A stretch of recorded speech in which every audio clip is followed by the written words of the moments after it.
Welcome back to another episode from the Optimal Body Podcast. I'm Doc Jen. And I'm Dr. Dom. Today we're talking about a super popular topic. Do your hips really go out of place? What does that mean? And what does the science and evidence actually show?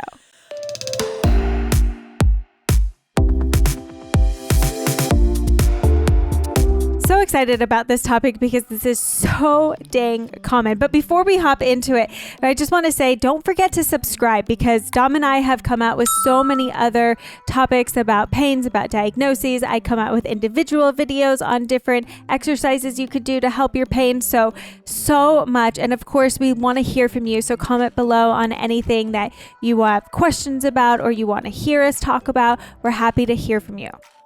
We're not against using techniques like muscle energy or activation techniques or even adjustments, manipulations as a part of the path to feeling better. Mm-hmm. We just don't want to put in people's minds that these magical tricks are doing something to fix the body. Right. Or because, put it back into place. Really they're just tools that help kind of facilitate our physiology in a certain way that can help facilitate healing. Well, it can help facilitate temporary pain relief. I think that's really what we're addressing. And as a part of a more comprehensive plan, they can really help facilitate long-term healing by giving your system a little more slack or a little more room to be able to tolerate different movements or different exercises. When we hear, one hip is higher than the other, so you're out of alignment, right? No. And I need to do this technique. Once I do it, see, my thumbs are even now, you're back, or your ankles are even now, you're back in alignment. So what I'm telling you is that you needed me in order to create this change, this magical change to help you get out of pain. And the only way that it holds is if you don't do too much that's going to make it go out of place again. And I think that becomes the narrative that we start to believe, and we become reliant on the technique that's going to put us back into place. And that's just not what is happening. And to speak to these things that Jen's talking about, like different providers, whether it be a physical therapist or an athletic trainer or a chiropractor, will do leg length discrepancy tests. And they're the ones where they hold your ankles and kind of like see where your ankles are landing. Oh, this one's a little bit further. Like, now can you sit up? And then, and then they do something to your pelvis or your knees or have you do some sort of muscle energy, which usually requires you to push against them or pull against them in some way. And then they retest and say, they look a little more even now. And historically, or the one where she's talking about a provider having their thumbs on your hips.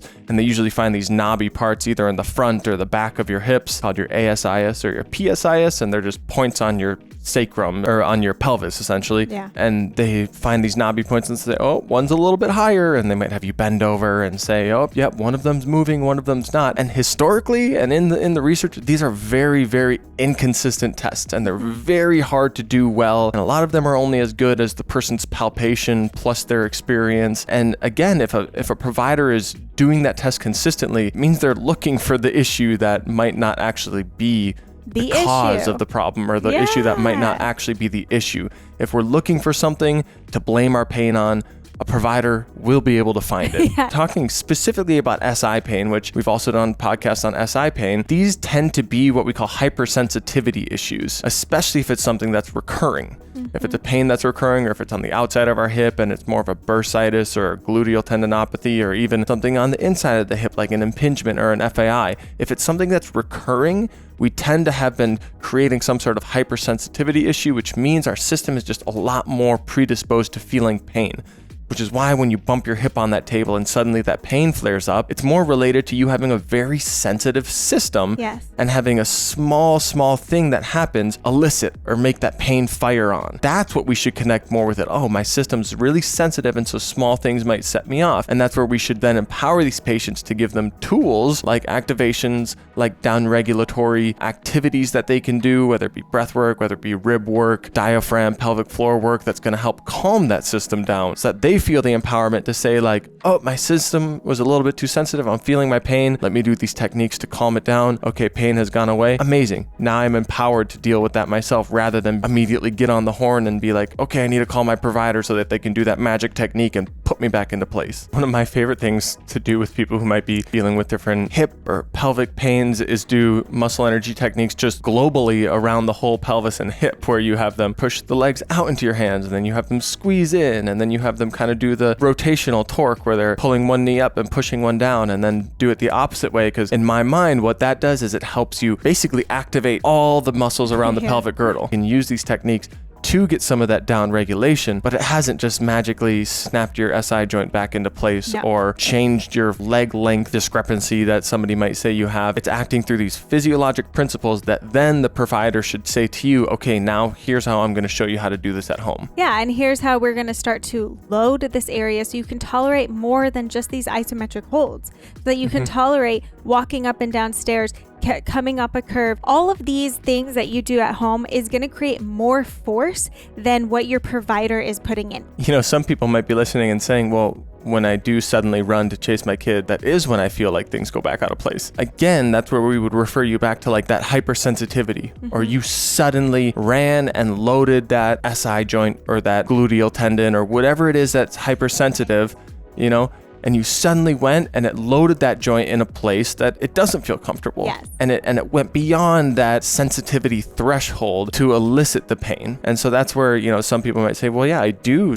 tend to do simple things that seem to throw me back out of place, or at least what a provider has said, oh, that probably just threw your hip back out of place. Again, it's not suddenly shifting your SI joint or throwing your back out of place or your hip out of joint. It's likely just putting you above that sensitivity threshold where your body will then perceive pain and send pain to the area and maybe cause some sort of spasm. And so how do we then start to create more stability? That's what we want to help to do. Even if you are hypermobile, even if you have increased laxicity within those ligaments and you know that, great. The only thing we can do then is increase that strength and resilience. So now we need to start loading the body in a way that it can tolerate a new sensation. It can decrease that sensitivity. And so a lot of things that we get to look at is one, just starting from the basics, starting from some activations. And this is why, like in our Gen Health plans, we don't go straight to workouts and stuff. Not that you can't.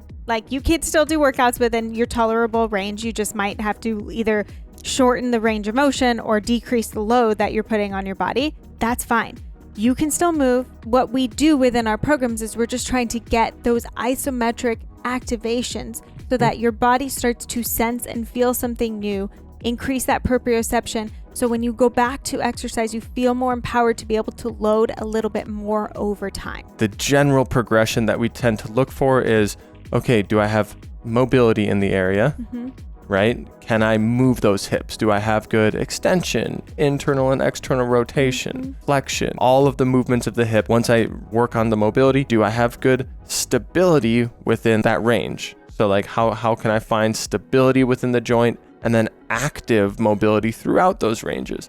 Is my active mobility significantly different than the passive mobility that I just tested earlier? And then that's when we can start putting that into different exercises, like different variations of squats or lunges, unloaded in ways that are going to start loading the joint with body weight, but causing us to control within those different ranges. A lot of times with SI pain, hip pain, a lot of these are elicited by single leg activities. So we have to start getting back into loading a single leg. We can't just do squats and deadlifts and expect change. We have to then say, okay, how is my single leg balance? How am I starting to lunge on a single leg? How am I starting to step up or load a single leg? We have to start to load progressively over time, maybe starting again with smaller ranges, starting with body weight, and then progressively increasing the load, increasing our range of motion over time so that our body starts to decrease that sensitivity to the pain and increase the tolerance to load. We are resilient beings, and evidence just continues to show that our pain and disability cannot correlate exactly to what we see on an image, because we know that other people who might have the same image have no pain. So how do we take you away from what you're seeing on the image or what you've been told about what's damaged, and just take you back into tolerating a better sense of joint space, a better sense of load and resilience within the body? Thanks for tuning in for another PT Pearl on your hips going out of place, or do they? If you liked what you heard, please comment below. Comment below with any questions, any future topics that you might want us to do PT Pearls like this on. Please subscribe and hit that notification bell, and we'll see you next time.